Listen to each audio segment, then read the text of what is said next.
पूरे समाज की पंचायत ने एक फैसला लिया था कि हमारा समर्थन करने के लिए तो रोज नए नए नेता यहाँ पे आते हैं, पर अब तक किसी पार्टी ने इससे कठोरता से ये बात नहीं कही है कि हम अहीर रेजिमेंट का गठन करेंगे।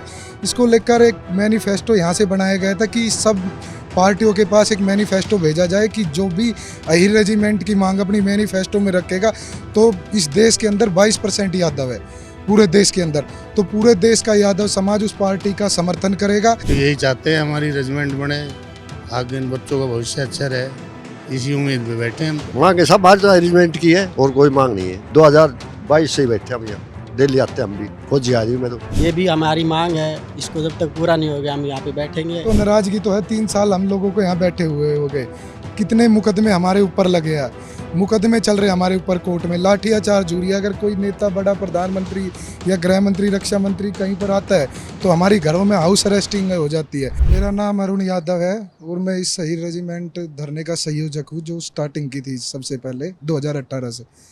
हाँ जी बोलिए। सबसे पहले तो मैं आपके न्यूज़ चैनल का धन्यवाद करता हूँ। और अहीर रेजिमेंट का हमारा ये तकरीबन मांग तो काफ़ी पुरानी उठी आ रही है, पर 2018 में 23 सितंबर से इस धरती से ये मांग की शुरुआत हुई थी और बीच में कोविड चल गया था जिसके कारण इस धरने को थोड़ा स्थगित करना पड़ा। फिर 4 फरवरी से लगातार ये धरना चला हुआ है और इस धरने पर तकरीबन 20 से 22 लाख लोगों ने आकर अपना समर्थन दिया है और 20 से 25 भी मेंबर ऑफ पार्लियामेंट अलग अलग पार्टियों से वो भी यहाँ पे आए हैं और तकरीबन 100 से ज़्यादा एमएलए मंत्री जो यहाँ पर आ चुके हैं और अपना अहीर रेजिमेंट को समर्थन दे चुके हैं, क्योंकि यहाँ कई बार बड़े बड़े प्रोटेस्ट हो लिए जो कई लाखों लोग यहाँ पर इकट्ठे हुए हैं। और इस मांग को लेकर कई बार मेंबर ऑफ पार्लियामेंट में भी आवाज़ उठी है कि सेना में अहीर रेजिमेंट का गठन हो। और यहाँ नहीं, हमारी टीम ने चाहे मध्य प्रदेश की भोपाल की बात हो, वहाँ भी लाखों लोग इकट्ठे किए थे इस मांग को लेकर 16 अप्रैल को, और चाहे दिल्ली जयपुर की बात हो और ये राजस्थान में जयपुर में भी, और बिहार, उत्तर प्रदेश, तकरीबन हम पूरे ज़िलों में इस मांग को उठा चुके हैं और इसके समर्थन में लाखों लोग इकट्ठे हो चुके हैं।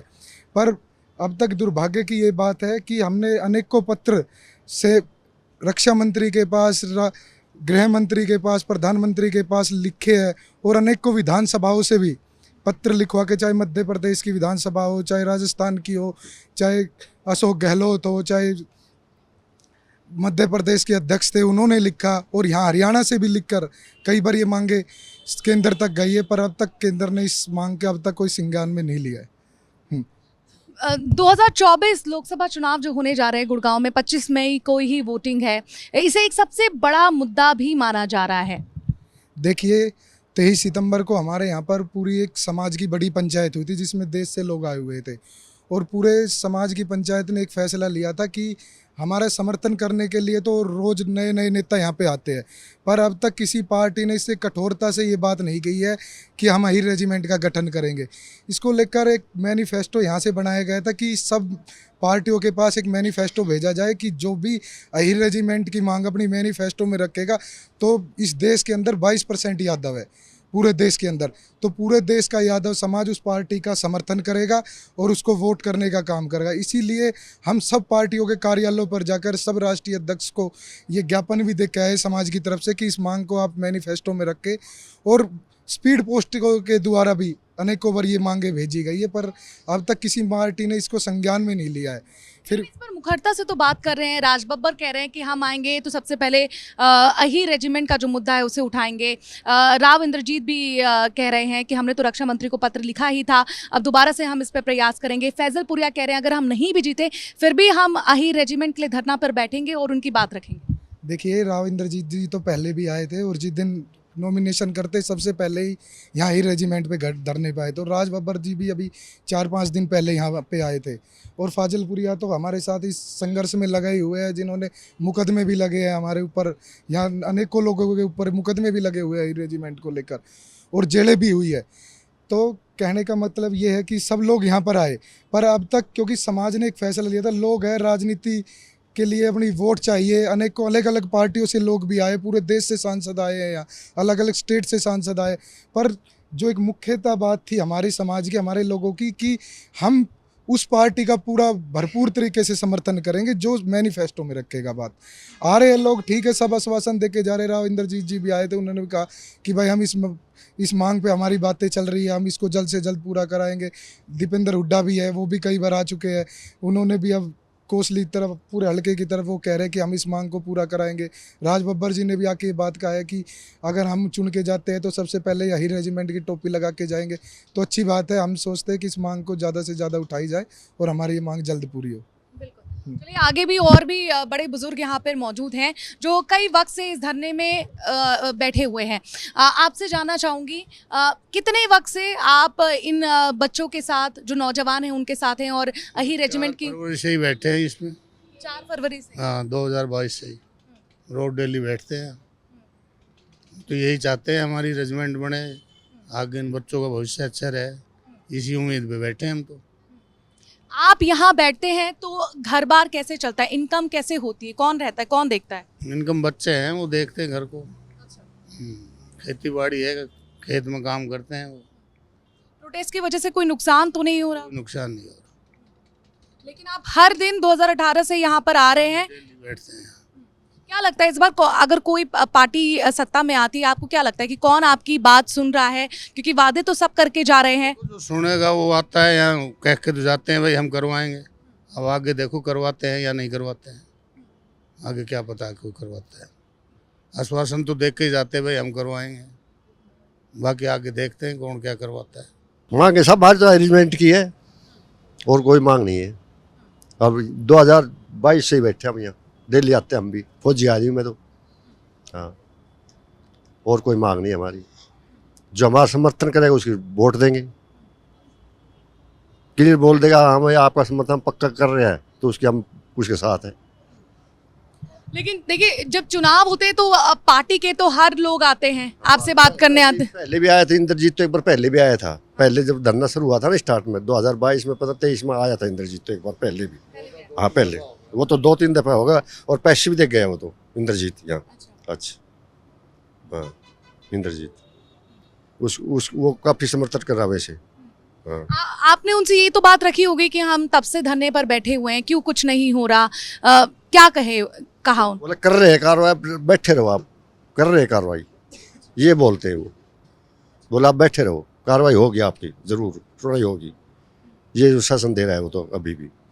25 मई को वोटिंग है गुड़गांव में, सभी वादे तो करके जा रहे हैं, क्या लग रहा है अहीर वाले किस तरफ जा रहे हैं? हरिवाल तो देखो अभी क्या पता लगेगा किधर जाएगा किधर ना जाएगा, अभी क्या पता है।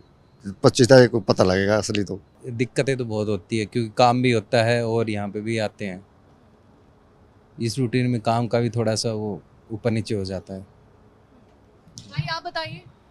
मैम काम तो चलता ही रहेगा लेकिन समाज के साथ भी हम आएंगे बैठेंगे, ये भी हमारी मांग है। इसको जब तक पूरा नहीं हो गया हम यहाँ पे बैठेंगे, आएंगे हमेशा, पर डे काम भी करेंगे अपना साथ साथ, लेकिन यहाँ भी टाइम देंगे।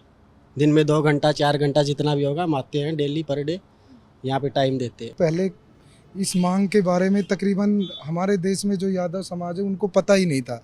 जब ये मांग यहाँ से उठाई गई, क्योंकि यहाँ सबसे पहले 2018 में 8-9 दिन का अमरण अनशन भूख हड़ताल करी थी यहाँ सबसे पहले बैठ के, जब लोगों को यहाँ इकट्ठा करके और जागरूक किया गया था। अब ये कहीं ना कहीं मांग पूरे देश के अंदर, यादवों के अंदर जा चुकी है और तकरीबन इतनी ज़ोर शोर से उठ चुकी है कि मैं बोल रहा कई पार्टियों के सांसदों ने इस आवाज़ को पार्लियामेंट के अंदर भी उठाया है। बाकी खेड़की दौला में धरना चला हुआ है और अब तक उनकी लोगों की सुनवाई नहीं हो रही है। अब ये पूरी देश के अंदर हमने यादवों तक ये मांग पहुँचा दी है।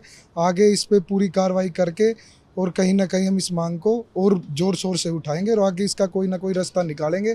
कोई पार्टी इसके बारे में अगर नहीं सुनवाई करते तो हम कोई और रास्ता निकालने का काम करेंगे इस पे। मैं यहाँ पे देख सकती हूँ कि जो आपने शिविर बना रखा है प्रोटेस्ट का, पीछे में कई मूर्तियाँ लगी हैं, भगवान की लगी हैं, शहीदों की लगी हैं, बड़ा सा पोस्टर आपने लगाया, इसके बारे में कुछ बताइए। देखिए ये हमारे बुजुर्ग लोग थे जो यहाँ दिन रात अपना समय देते थे और ये बुजुर्ग लोग यहाँ पर शहीद हो चुके हैं। जो अपना रोज आते थे इस पुरान बीच में शहीद हो चुके हैं, उनकी तस्वीरें हमने लगाई हुई है। बुजुर्ग लोग थे, काफ़ी उम्र के थे, पर अहीर रेजिमेंट में अपना पूरा समय देते थे, इसलिए उनकी तस्वीरें यहाँ लगाई हुई है हमने। और हमारे शहीदों की तस्वीर लगी हुई, एक तो राव तुलाराम जी की तस्वीर लगी हुई है। और आप देखो कितनी धूप गर्मी, चाहे बारिश हो चाहे किसी चीज़ की वो हो, हम लोग यहीं बैठा रहते हैं अपनी कौम के लिए, अपने संघर्ष के लिए कि हमारी ये मांग हमें मिले और ये हमारा मान सम्मान जो पुराने टाइमों से हमारी ये मांग चली आ रही है, अंग्रेजों से के टाइम से, जब से कि हमें ये अपना मान सम्मान मिले और हम इस देश की रक्षा कर सके, सुरक्षा कर सके। 4 जून को आएगा बदलाव गुड़गांव में?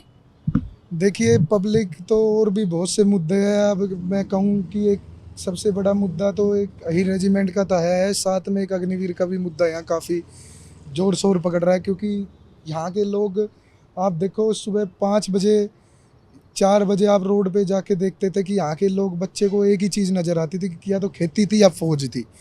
और अब कहीं ना कहीं अग्निवीर का मुद्दा आने से यहाँ के लोगों के युवा बच्चे तो एक फौज से कहीं ना कहीं दूरी बनाने लग गए। सोचते हैं कि अब कोई मान सम्मान तो रहा नहीं भाई, 4 साल का कहते हैं, फौजी भी नहीं कहता अग्निवीर आ लिया, अग्निवीर आ लिया। तो इसलिए आप देखना गांव-गांव जाके कोई समय ऐसा था कि गांव के 100-100 बच्चे, 200-200 बच्चे नौजवान रोडों पे दौड़ मारते थे, एक्सरसाइज करते थे कि फ़ौज में जाना है, एक जुनून था। और जब से अग्निवीर आई है तो वो जुनून भी कहीं ना कहीं यहाँ के लोगों में बिल्कुल नामात्र हो गया। अब तो लोग दौड़ गया, एक्सरसाइज सब चीज़ करना बंद कर दे कि फ़ौज में तो अब मतलब इंटरेस्ट था ही उन लोगों ने कम कर दिया। ये भी एक काफ़ी मुद्दा यहाँ पर चला हुआ है। देखिए हमारे तो अहिरवाल की एक पहचान है हल और हथियार, और हल और हथियार के लिए हरियाणा और ये जाना जाता है। तो हमारा तो यही माध्यम है कि ये अग्निवीर योजना भी वापस हो और अहीर रेजिमेंट का भी गठन करे कि हमारे बच्चे यहाँ से जाए, फौज में सेवा करें। क्योंकि आप देखना कि ये तो थोड़ा गुड़गांव एरिया है, दिल्ली से लगा हुआ एरिया, यहाँ तो कुछ लोग संपन्न भी है भाई, किराया भाड़े का काम। आप आगे जाके देखो अहिरवाल के अंदर पानी की भी बहुत बड़ी समस्या है। कहीं ना कहीं फौज पे ही, सरकारी नौकरियों पे ही बहुत काफ़ी लोग डिपेंड है, और बहुत सारे लोग यहाँ से फौज के अंदर है जिन्होंने सेवा दी है कौम के अंदर। मैं कह रहा यहाँ आप किसी गांव के अंदर जाके देखो कि आपको अब नहीं, आज़ादी से पहले मैं आज़ाद हिंद फौज की बात कर रहा हूँ, उसमें हर गांव से यहाँ लोग थे, 2-2 4-4 लोग उस टाइम फौज में थे। इतना देशभक्ति के प्रति कितना प्रेम है इस लोग में। अहिरवाल इसको खान बोला जाता है सैनिकों की।